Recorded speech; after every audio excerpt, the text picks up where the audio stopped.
ஓகேங்களா? என் பேர் செல்வராஜ். நான் ஆரணியிலேருந்து வரேன். திருவண்ணாமலை மாவட்டம். நானும் என்னோட மனைவியும் வந்திருக்கோம். எங்களுக்கு இதுதான் முதல் ஆன்மீக சுற்றுலா.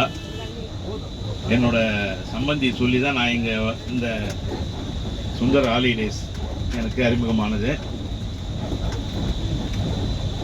இந்த சுற்றுலா வந்தது எங்கள் 2 பேருக்கும் புதுசுங்கிறதுனால ஒன்றுமே தெரியல. கூட வந்திருக்கேன். எல்லாமே ரொம்ப நல்ல விதமாக பழகி ஒரு நல்ல ஃப்ரெண்ட்ஷிப்பை ஏற்படுத்திக்கிட்டாங்க.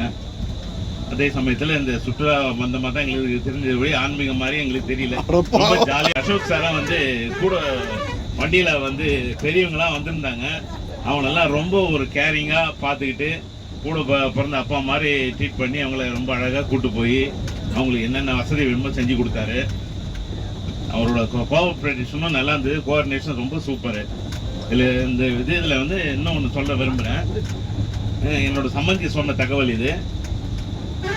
அவரு இந்த டூரில் வந்தப்ப இதே காசி டூரில் தான் ஒரு பையனும் குளிக்க போயிருக்கிறான். இவர் டூரில் வந்த வண்டியில் அந்த பையன் கொஞ்சம் குளத்துல இறங்கிட்டு இருக்கான் போல தண்ணியில். அசோக் சார் வந்து எதுவுமே பக்கத்தில் இருந்திருக்காரு. எதுவுமே பார்க்கல. அவர் பர்ஸு செல்ஃபோன் எல்லாம் வச்சுருந்தாரு. டமால்னு தண்ணியில் குச்சி அந்த பையனை காப்பாற்றி பொண்ணு கரையில் சேர்த்துட்டாரு.